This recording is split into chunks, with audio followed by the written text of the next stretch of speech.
Howdy, and welcome to the Jimbo Fisher Radio Show. It is presented by Capital Farm Credit, and we have all decked out with our Rudy stuff. We're getting more and more, Jimbo, as we keep going. If we can't be there, it is a great place, and we thank them again for the food that they have given us last week and again this week. Time to talk with the head coach of the Fighting Texas Aggies after the 17-12 win over Vanderbilt. Coach, you said this after the game, and I'm always fascinated by this. You never want to make a comment too quickly. You always want to look at the tape. What did the tape say to you? That there were a lot of really good things, but there were some critical errors, and you have to play every play. The turnovers, obviously, which stopped drives. Two exact turnovers related directly to 14 points on what we did. So, I mean, you're 14 points with two less turnovers, got a lot better control of the football game and what goes on. One other was in a cross to 50 situation, and the others we're coming off a drive. We'd scored. Now defense got in a turnover back. We got it on our own 7. It really picked up 3 or 4 first downs because that's what we want to do, or picked up 30, 40 yards, a couple first downs. And then had a critical drive and had another one. Okay, so all were in momentum swinging things, and then we had 2 critical special teams mistakes in what we did. And defensively played really good in a lot of areas, against the run in some areas. Got 2 big critical turnovers when we had to, which was very important. Gave up a couple third downs and long in some different situations that we didn't want to do, but still did some really good things. But still, at the end of the day, when you had to have a stop, the defense got it. And when you had to have a first down at the end in the last 4 minutes, not to put the defense back on the field, you got that. And you still, did some really good things. And if you take those but that's the way all games are. Things are, and I always tell folks, things are never as good as they seem and never as bad. But at the same time, you got to understand that each and every day. It's what you do and how you compete and how you execute each and every day. And I wish, in a couple of those situations, in all 3 phases, we had a little more poise to be able to execute those. Now, hopefully, we'll going into the second game. It'll be better because we got a really good opponent. But at the same time, did some good things, but not enough and too many critical things, and especially the turnovers and what we did there. What I found interesting was to see on the social media your players saying, we have to get right back to work. It wasn't look at us. It was right back to work, and I like that kind of. Oh, they were. I mean, the guys know when you do well, when you don't play up to your capabilities or make a critical error. No one feels worse than they do. No one works harder than they do. No one works harder and thinking about it than we do. No one's more critical. But at the same time, you got to be very supportive about why and how you fix it and how you move on. And they understand that. I mean, listen, anytime you get a win is great. I don't care what you say. You can have those situations happen and you don't win. And there's something to that, too. There's a big thing to that. But at the same time, you got to be very truthful with yourself about what you have to do. I like the point that you made that players, student athletes, are more receptive after a win to the coaching, are they not? Yeah, I mean, because sometimes I think it's a situation where you all right, we got it, but you can't just say I win, and guys are really a lot of times that way. Losses, we always say there's an urgency, but sometimes in wins, those good guys, and they understand that, and most guys are. Yeah. Most guys are. Everybody wants to play perfect. Trust me, there's no player doesn't want to be perfect or right. Coach, and you got to find that fine line, but you got to push yourself. We kept talking about the players that you brought in, your recruiting class, your freshmen. They got a chance to go through their very first college game, first game at Kyle Field. They also get to go through their first Sunday, and now how do you recover and prepare for week number 2? This is all new for them, isn't it? It is, and a lot of guys that are really good players, one of the things people don't understand, now some guys are mature enough to understand it, some guys aren't, and it's not a knock on anyone. It's just they don't know because a lot of times they've been the best players, so their preparation – they'll get their 2 or 3 big games a year, but in college football, every game's a big game. And learning how the process to get your body right, your mind right, still you got to deal with media issues, which you got to, if you have media responsibilities, if you have academic responsibilities, you have other responsibilities, and how to manage all that, but how critical that process just starts right over. In every game, there's no, man, I need a break deal. That doesn't happen. And that's a process that they're all learning right now, which everybody in the country is. Right. I mean, it's nothing that we're knowing anybody else didn't do, but that's all a process. And that process gets compressed, or even when I say sense of urgency, because of 10 SEC opponents. Exactly right. This year, right? Oh, yeah. I mean, every team you play is a big game. Absolutely. Aggies get the 17-12 win over Vanderbilt. They eye Alabama coming up this Saturday at 2:30, 1:30 for our CHI St. Joseph pregame show. Football and barbecue lovers know the perfect brisket needs the right wood. Rudy's smokes all their meats using their delicious signature rubs and 100% oak-fired pits. Get your real Texas barbecue fix today at Rudy's or on the web at rudys.com. Come on back to the Jimbo Fisher Radio Show. It's presented by Capital Farm Credit. This is Aggie Football from Learfield IMG College.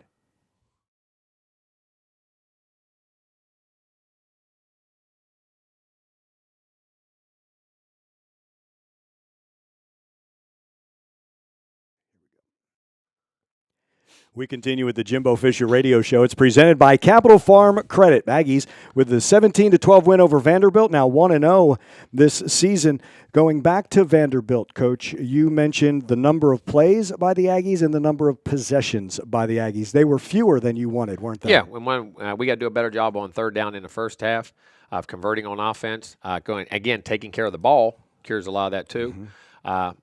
In those situations, and eliminating a couple penalties, which got us into one of those situations. And on defense, they converted, had a lot better conversion rate at halftime. They were converting a lot more third downs in the first half too, which eliminate possessions. And then we had one with the punt situation that took it away. Usually you're around 12 possessions a game, you average. Most everybody does when the game kind of goes the right way. I'm going to say as an average, maybe 13 or 14 on a good day, maybe 11. But we actually had 10, but one was a run out the clock at the end of the half, and one was a run out the game. You had 10 in that, so 8. Really, I'll say 9 because at the end you're trying to still get that, but a little bit down. But when you have turnovers and some third down issues, that takes possessions. Yeah, magnifies. And a lot of Vanderbilt, too. I don't want to say hang around because I don't want to take a shot at Vanderbilt at all because that's not what it is. No. There's a strategy to play the game. They wanted to play the game. They love playing the game. They wanted to extend. They wanted a limited possession game. And when you're an underdog, you want to get it down to a one-possession game, maybe a two-possession game to the third, fourth quarter, and you have chances to win the football game. And I don't mean that in any disrespect to them, but they even said that afterwards. It's strategy, and that's how you play those games. And they felt they did that to their best, running the ball, being patient in the things they did, running the clock down to low counts, and then we magnified it with turnovers. You also brought up the word rhythm. You love to get a rhythm on offense. Oh, you do. Anybody does. I don't care what sport you're in. When you're pitching on the mound, you're shooting basketballs. You get the flow of the game, and you get in the play call. And your kids get rhythm. They get hot. They get playing. On defense, you do how you want to do things. So. But when you turn the ball over, you can't do that, or you have some negative issues, and you can't get that done. And that's all part. Momentum is a huge part of sports that we don't talk about. Everybody talks about them, but momentum is a huge thing because it hits, and all of a sudden that confidence goes, and it's amazing. Well, why can that guy play so good later? Well, all of a sudden that momentum. He started relaxing. He started playing. He quit thinking. He started reacting, and played the game. And that's all part of. It's like they say, can you get the guy off to a good start? Can you get him into a rhythm? All those things, that all matters, offensively, whatever position it is. Turnovers change momentum, don't they? Oh, yeah. Turnovers, and I always say turnovers and big plays are huge. Now, we had 10 big plays in the game, but we had the turnovers, and that affects it more. And then you get into third down and red zone opportunities. So from that standpoint, yes, they're huge. And you always like what happens after a big play. If you have another team demoralized because you made the big play, put that throat on their neck, or put that boot on their neck, and go after it. You got to go after it. You got to keep the momentum going. You got to keep things going. That's why the penalty to turnover in the second quarter was huge. We had a 3-and-out, then we had a great drive, then we had another great drive, and we sat back and hit a pass right there, man, and we were down to the 1-yard line, and we get that penalty, and we move back, get a little play. Now on third down, we're converting. Guys open, we're making it. Everybody's praying, and we get the ball taken out the back of the hand when he's throwing it from behind where he couldn't see a guy. And, that's how simple it gets you. Because you hit that when you're up 14-3, you're starting to take, and you start to force them out of their rhythm a little bit maybe. Or you make it a little nervous, and you've scored 2 consecutive drives on long drives. You feel good, you momentum, and you're playing well. But that's how quick it can happen. But good teams can overcome those things and persevere and come back, and we got to do a better job of that. And conversely, the big play against you, how you react to that as well. Oh, a sudden change. We call it sudden change all the time. Gotcha. We practice it and practice. We create situations in some of our scrimmages and our mock scrimmages, like at the end. All right, sudden change. How you react to sudden change. How can you? All right, the situation isn't great for us. We're put with our backs against the wall. How can we minimize the damage? We call it. How can you minimize the damage? Or if you get the turnover, which is one of the things that disappointed, we got that one late, and that drive that we we took it down, but we had missed the 3rd and 1. And then missed the 4th and 1. We were pulling it to go. We had gotten a turnover, and then you want to maximize the momentum. Those are all things that you got to do. Because you can't change what just happened. No. But you can change what's next. The most important play is the next play. Right. You got to process what happens the last play the next play, and understand that situation and maximize that situation. I'd like to talk to you when we come back about the defense and the adjustments it made and some of the standouts from that win over Vanderbilt 17-12 to move the Aggies to 1-0. We all know queso practically flows through the veins of every Texan, and at Costa Vida Fresh Mexican Grill, queso is their pro-style offense. Costa Vida is proud to partner with Texas A&M Athletics. More Jimbo Fisher Radio Show presented by Capital Farm Credit. When we return, this is Aggie Football from Learfield IMG College.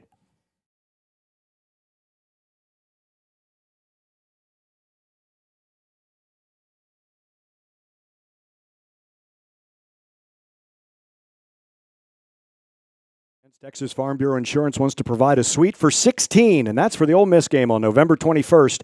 To register for the 12th Fan experience, visit 12thman.com/12thfan. Texas Farm Bureau Insurance is a proud corporate partner of Texas A&M Athletics. With head coach Jimbo Fisher, this is the Jimbo Fisher Radio Show. It's presented by Capital Farm Credit.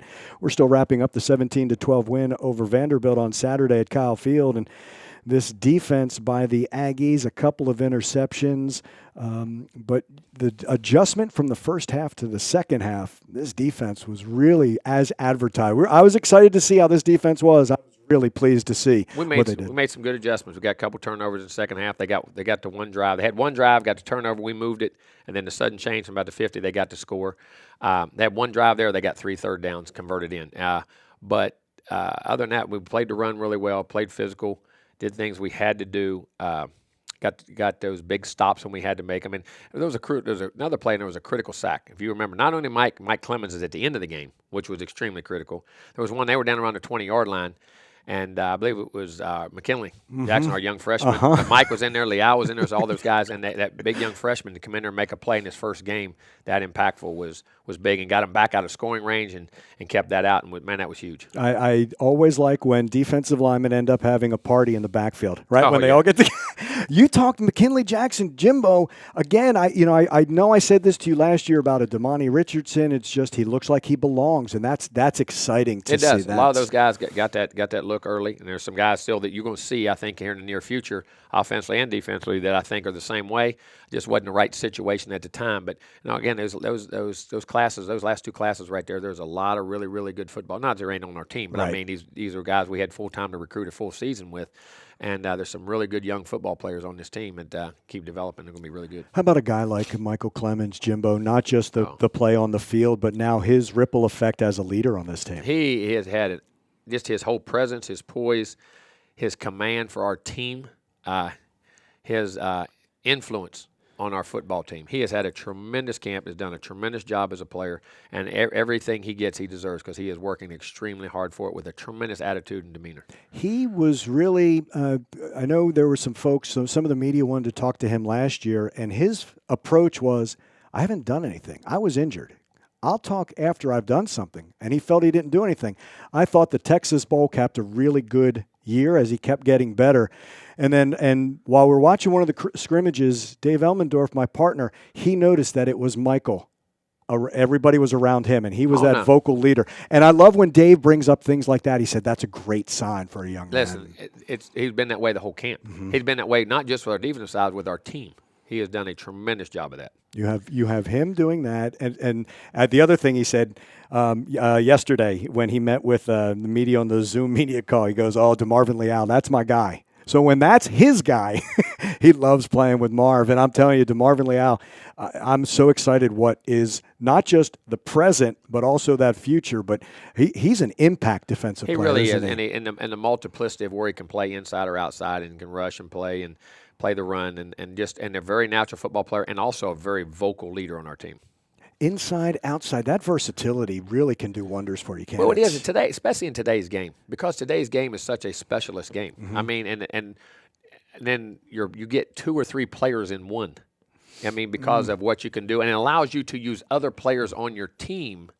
Because they're not all, even though I say, okay, there's a couple ends right here, and we got to get them on the field in this situation, but DeMar's perfect inside. I mean, you hate them. It's not, you're moving him because he's the best, but at the same time, or vice versa. There's inside guys that we want to play DeMar outside.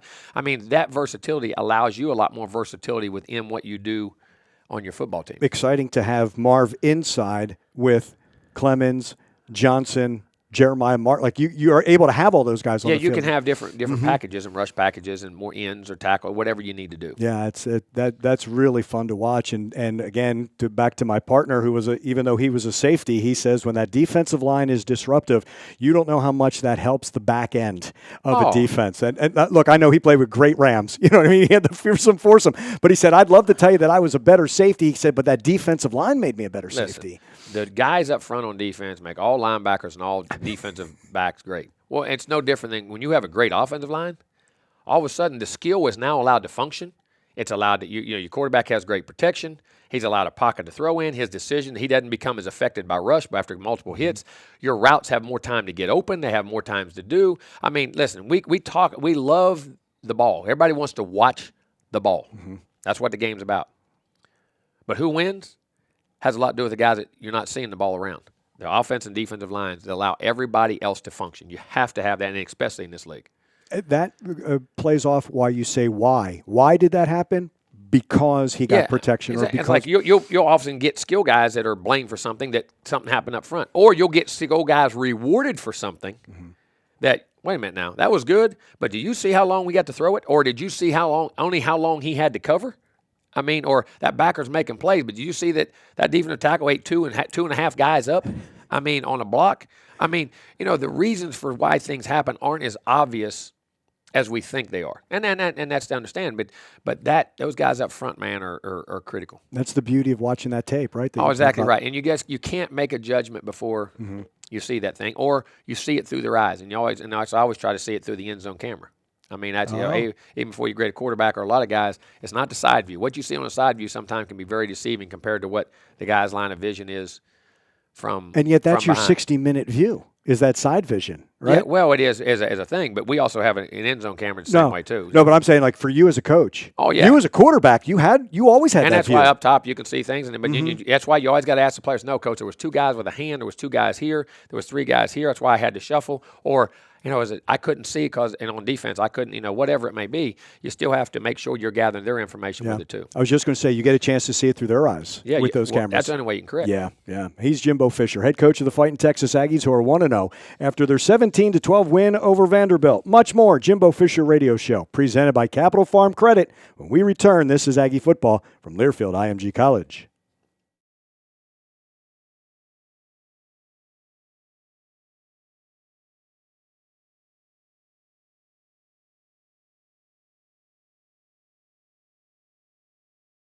We continue with the Jimbo Fisher Radio Show. It's presented by Capital Farm Credit. Capital Farm Credit. Together, we're better.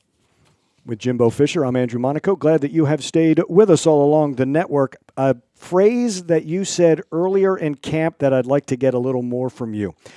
A defensive end who can bend the edge.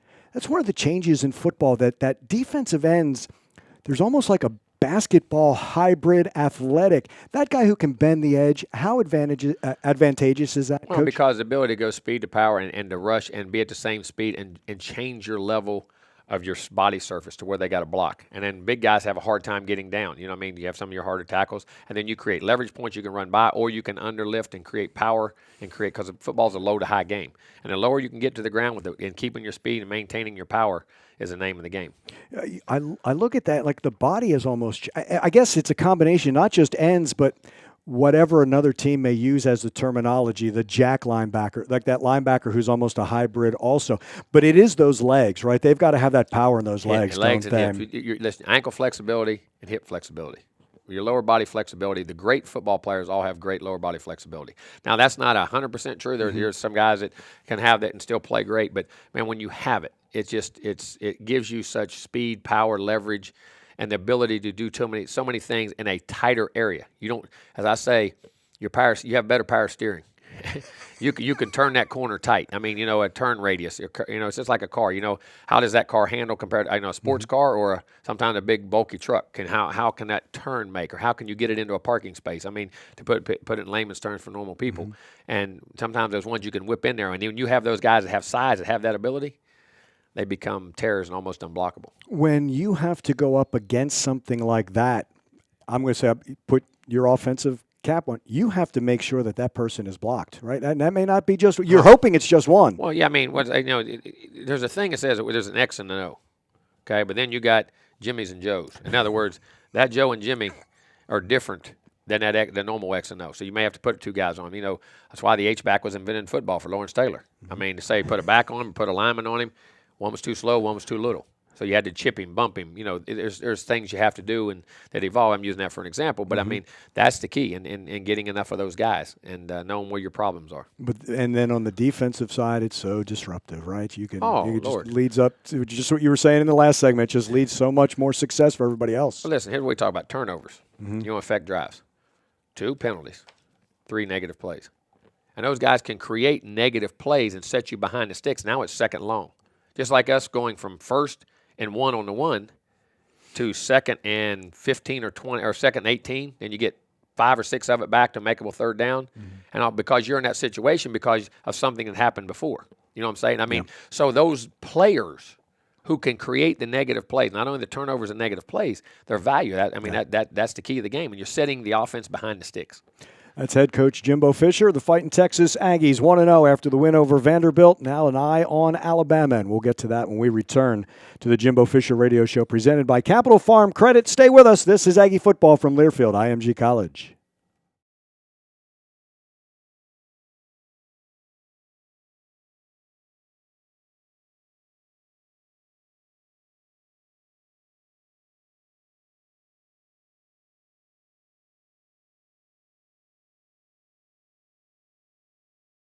Brookshire Brothers is opening a new location, and it's built for Aggies. And it's more than a grocery store with a beer garden, coffee shop, so much more. Coming soon, right across from Kyle Field. We continue with the Jimbo Fisher Radio Show. It's presented by Capital Farm Credit. Thanks for staying with us, along with head coach Jimbo Fisher. I'm Andrew Monaco, and we continue going back a little bit to Vanderbilt, and then we'll transition to Alabama. But Isaiah Spiller, 8 carries, 117 yards, the big run to start the second half. He can be a game changer. All your guys on offense can be game changers. Well, no, he is. He changed the game. He made the big plays. He made big runs. Definitely had the plans to get him in. We was going to get him in quicker and get more runs. And we had some things early. We wanted to athletically try to spread and take advantage from some things we thought with them. And the game got the way it was. We didn't have the possession. But Spiller he's a starter to me. Yeah. See, Spiller is not even though Isaiah started the game. Anaya started the game. Yeah. They're both starters, and they're both there. And the way he came in, made plays, ran the football with power, did a really good job in the football game. He said Monday during media availability, game has slowed down for him. Careful, everybody else. Careful the opponents when it slows down for him. Well, yeah, because you're allowed to become more detailed. That's what it means. People say, what is the game slowing down for? Well, you become more detailed, aware of things, and then you can play faster, you can react faster, you can use your athletic abilities that much more, and you feel totally comfortable, as I say, comfortable in your skin and the situation you're in. We ended up chatting a little bit, and I said, I know with Coach Fisher, the number of carries you get is by being a complete back. And he's got such an infectious smile anyway, but there it was. And I think he's proud that he's becoming a more complete running back. Because, listen, we're planning on running the football, but you can't swap out every play and tell them run past things like, all right, it's blitz. Can you pick up blitz? Can you hot route out of the backfield? Can you catch the football? Can you isolate on the backer? That's today's game. Mm-hmm. If you look at pro football, the versatility. We're talking about Liao on defense. Yeah.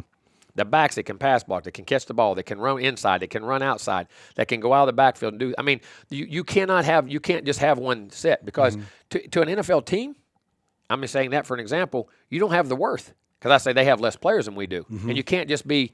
Now you can be a third down specialist or you can be a first and second down guy, but your longevity is not going to last. And he has the ability to do all those things, but sometimes those things take time. You got to learn. Yeah. And there's a lot for a running back. People don't understand protection, running schemes, all the things that go in pass. There's a lot to learn at running back. Yeah. A lot. And he loves teaming up with Nia Smith. He says, that's my brother. I love that 1-2 punch. You got to. And then you look at any great team, you got to have 2 guys and have the diversity. And plus, to get through an SEC schedule, you got to have 2. And you're going to have 3 and 4 guys as those younger guys are developing right now, too. Looking back at the tape, how did your receivers do? Played very hard. I thought they blocked very well. Had a couple drops. One in the first series, one later there down there in the red zone, but then settled in. Because you got to remember, those guys haven't played either. And we kind of knew that, that you got to get them into that situation. They can run, they're athletic. I thought they played very hard, thought they ran good routes, got good separation for the most part on most of their routes. And we caught the ball pretty well after those two situations. Always nice when Kellen can hit a number of different receivers. Yeah, you had 6 different guys. You had 6 different guys that caught balls, and from our tight ends to our receivers to our backs. And you got to use all, because good teams going to take those good players away, and you got to know when to get there and when not. And that's what I will say about Kellen in the game, as far as where he went with the football and his decision making. For the most part, was really good. Yeah, it was really, really high in his percentage in that game. That was next. Reading coverages and things. How did he do? Oh, really good in that. Yeah. Missed a couple throws, missed a couple rail throws. There was a throw low to the tight end, that right there. Did he wish he had back? But we could have caught it too. And he'll be. And Jaden's the first one to tell you, because that guy can catch everything.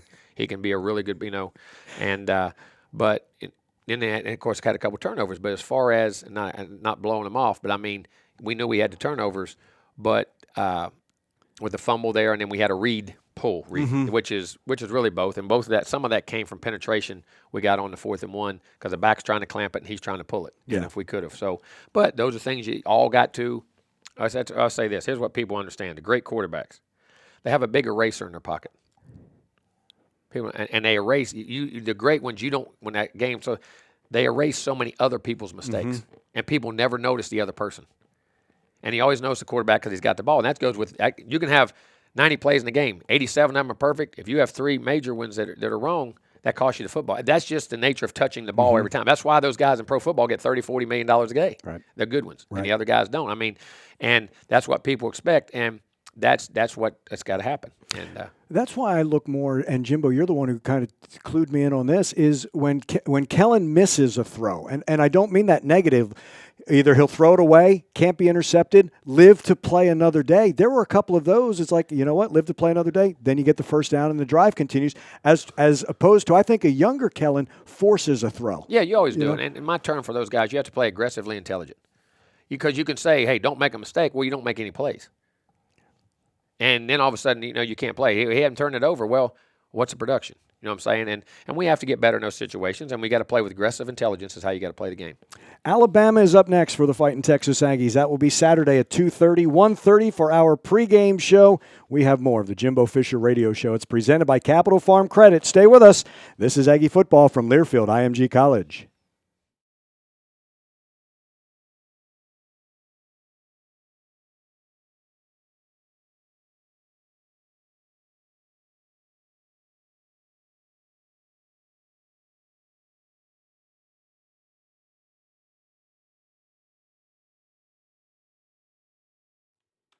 We continue with the Jimbo Fisher Radio Show. It's presented by Capital Farm Credit. And our thanks once again to Rudy's. They have provided props. They provided drinks. They provided food that we have had. Our thanks to them. We will be back very soon with them. We thank them for adjusting, as we all have this season. A reminder that this is brought to you by Bud Light, proud partner of Texas A&M Athletics, and reminding you to enjoy responsibly. With head coach Jimbo Fisher, I'm Andrew Monaco. Turn our attention to Alabama. When I think about Alabama, I think about something you said on Monday. Nick Saban has built a culture there, which is interesting. It's always like under Bear Bryant, under Gene Stallings, right? But that's his culture there, isn't it? Yeah, it is in his own way. And Alabama's built its own culture. And then they have, each coach has got his own fingerprint on what he does and how they do things. And they've been very successful. You've talked about that preparation. You talked about the complex offense, complex defense.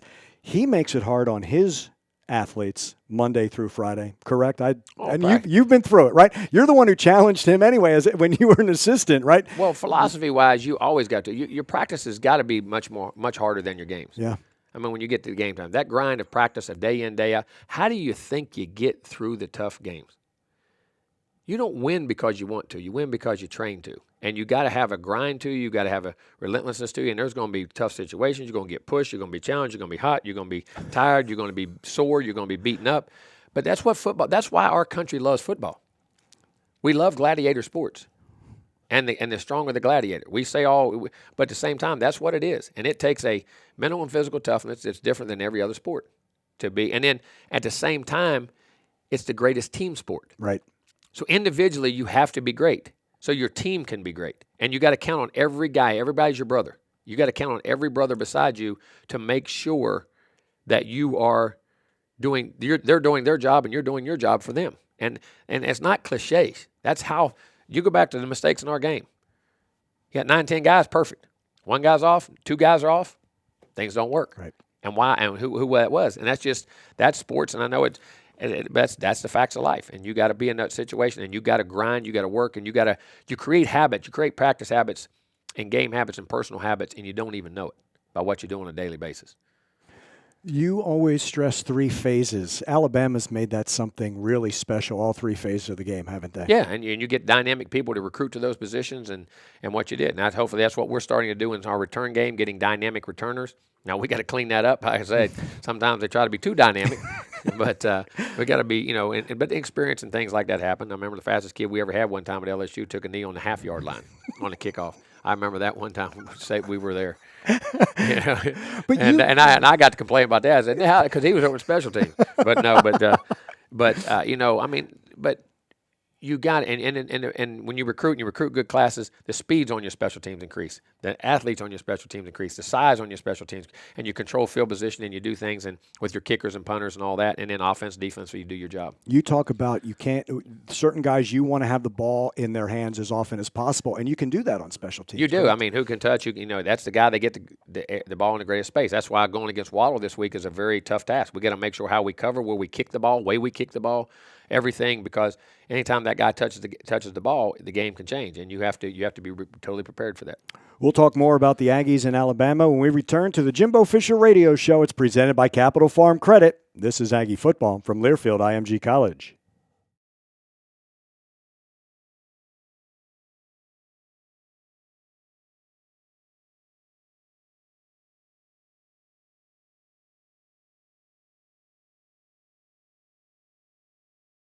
Fisher Radio Show presented by Capital Farm Credit continues 2:30 on Saturday. CBS audience all along the network at 1:30 with the CHI St. Joseph Health pregame show. Aggies, Bama, renovated Bryant-Denny Stadium, but 25%. Coach, is that going to be a little bit different? The attendance. Normally, you practice with like noise coming in. It's going to be a little bit different. Yeah, you'll be able to communicate. I mean, they'll still pump in crowd noise, I'm sure, but when the center gets to the ball, they have to eliminate that. So that does make a big difference in your communication skills, offense and defensively, and special teams. What is the key to defeating Alabama? Yeah, we got to control what we can control is how we play. We can't come off that field and say they played harder than we did. They weren't more physical than we were. We played our tails off. We competed our tails off, but then we played with intelligence. You played aggressively intelligent. You're physical, smart, and tough wins. And I always say that. And you got to be poised. Then you got to be poised to be able to take advantage of the opportunities and prepared. And we got to say, people aren't lucky. It's when preparation meets opportunity, and you have to be able to do that. And we got to take care of the football. We got to find some turnovers. We got to create from them. We've got to create big play. We got to be able to stretch that field on offense. Last year, I know we opened up with an 18-play drive. Mm-hmm. And we had a 99-yard drive up there a couple years ago. Right. But at the same time, to say you're going to do those over and over and over against really good football teams, you want to and you're going to. And we had a couple other long drives. But somewhere in there, you got to hit some big plays. You got to find big play, and you got to stop. The other thing is stopping their big plays, because on offense, they run, it's just shot. They take so many shots as an offensive football team. They're lying, and it's like nobody's around the quarterback. I mean, they get great protection, which allows their receivers to get down the field, and they take shot after shot after shot. Their offensive line is it's very good. Mm-hmm. Maybe the best one we'll see all year, maybe the best one in the country. I mean, it really is, as far as you really study and watch. And then they're able to run the football. And then, we got to be able to play the run on defense. Again, because you say, okay, we're taking shots. Well, then you get soft. They can run the football. It's going to be a challenge. And on offense, the same way.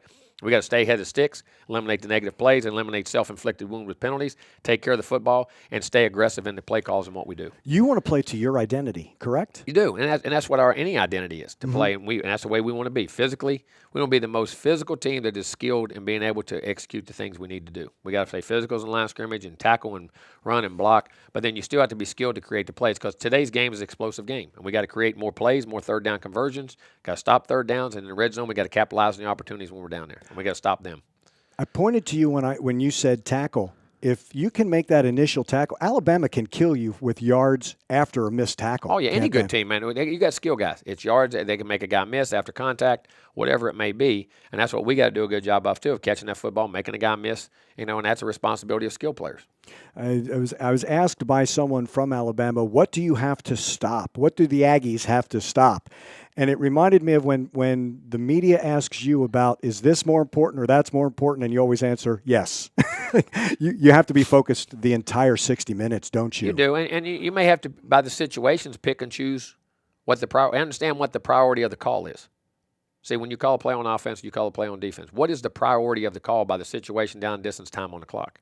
And that is also a part of the game that goes into it that everyone doesn't understand all the time, the details of it. But each player doesn't always, and that's why the maturity and understanding the situation.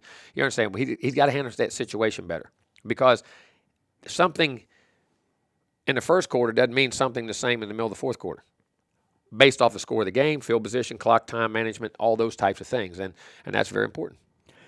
Always a pleasure. Thank you for this. Beat the hell out of Alabama. Thank you. You have a great day.